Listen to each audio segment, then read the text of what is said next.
Well, hello there. It has been a while since I did a voiceover, but thought I would do one for this video. I don't know, just something different. So here we are. Right now I'm just focusing on fixing up the face. It's pretty much the entire video is just me tweaking the face and working on the mane. And yeah, so right now I'm using proportional editing. I just found out this, I think it's Control-Alt-Q is the shortcut, and it brings up all these orthographic perspectives, and I found that really neat. At first it was kind of hard to work with. It was kind of overwhelming, but and then I just got used to focusing on one and swapping back and forth. So that's what I'm doing here, just shaping the eye out. I have my references on my other monitor, so you can't see that, but here I'm using the rip region tool and ripping that eye, or excuse me, that mouth into place. I end up shortening the length because it's a little bit too long in terms of the rip itself. So I realize a lot of the horses have like this V kind of shape face, and that's kind of what I was aiming for when I drew that annotation mark. Just going around tweaking the cheekbone and the jaw, as you saw.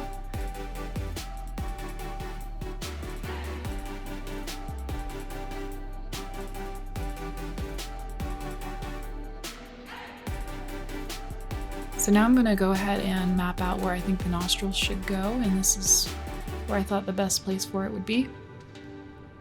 And I'm going between the perspective view and the bottom left orthographic view.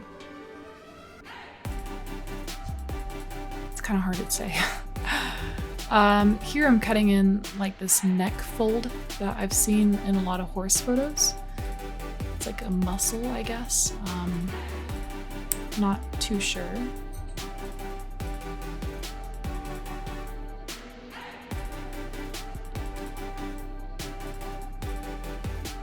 So I push that up to the other edge to add in, it'll, create more of a crease.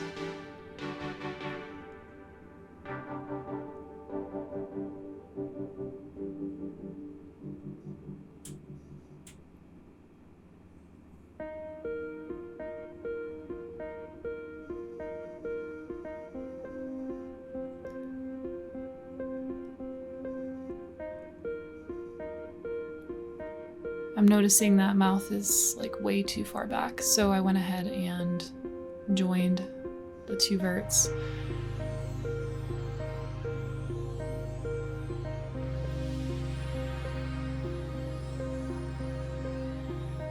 And some of these cuts that I'm creating, I'm thinking I might end up changing some of them, but they are all trying to serve a purpose in shaping the horse's features. So I'm not just cutting them in for like no apparent reason.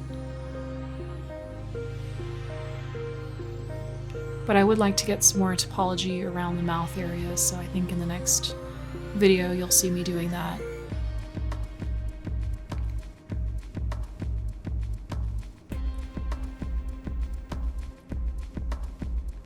And honestly, I forget that the tool that I'm using right now, I think it's the Simplify tool. I'm not entirely sure, but you'll see it on the left side of the toolbar when I'm in edit mode. And I've been using that a lot lately. I find it's really useful to smooth vertices out rather than doing a Control V and smoothing verts out that way.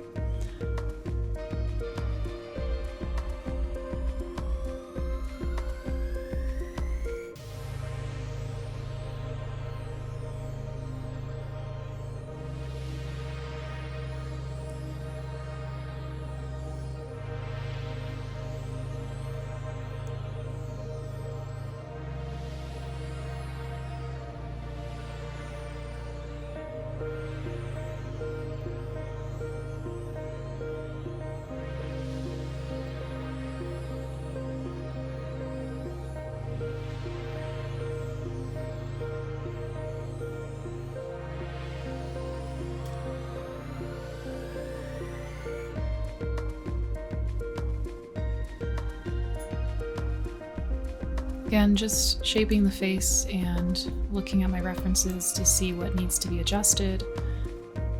And I've been working on that cheek area, as well as making some adjustments to the ears, because they do extend a little bit further back than I had them originally, which is no issue.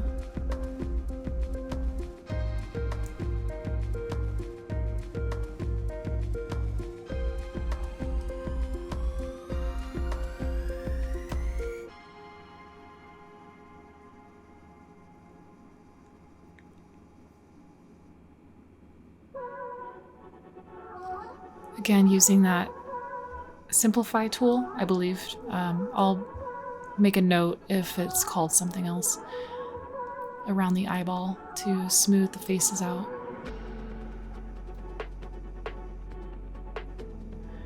And I do know that the posture, in terms of the horse, I guess, stature with the body and front leg is still a little bit off. Like, I think the neck's a little bit too long for the body.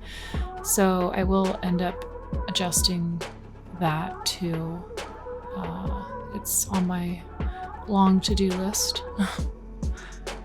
Now I'm going in and insetting, and I'm going to add in a mane. And the way I had it, the way I had done it, it was kind of a mistake. It wasn't intentional. And then I was like, oh, it was supposed to be one piece. And then it ended up being two. And I kind of liked it. It was different than what I had seen online. So I just went with it.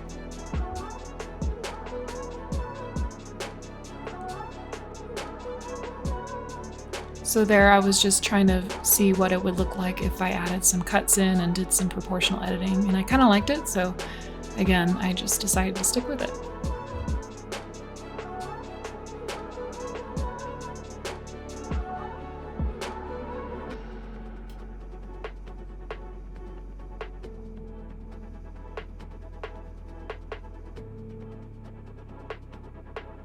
I created a vertex group for the top faces of those cuts, but whenever I added these cuts in, like I'm doing now, for some reason, like the vertex group got all jumbled, so it selected all the loops, or most of them, and that was kind of annoying because I had to reselect and whatnot, but it worked out.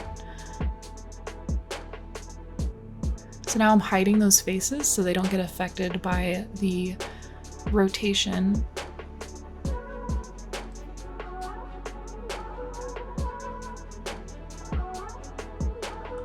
I'm going around and manually selecting the top face.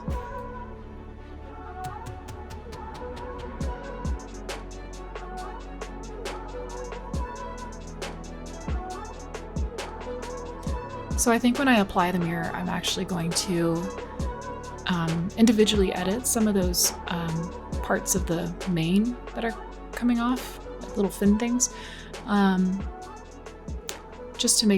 just to break up the similarity. And here is pretty much the end. It's where I start working on the back portion of the fin and figuring out where that goes. So I will see you in the next video.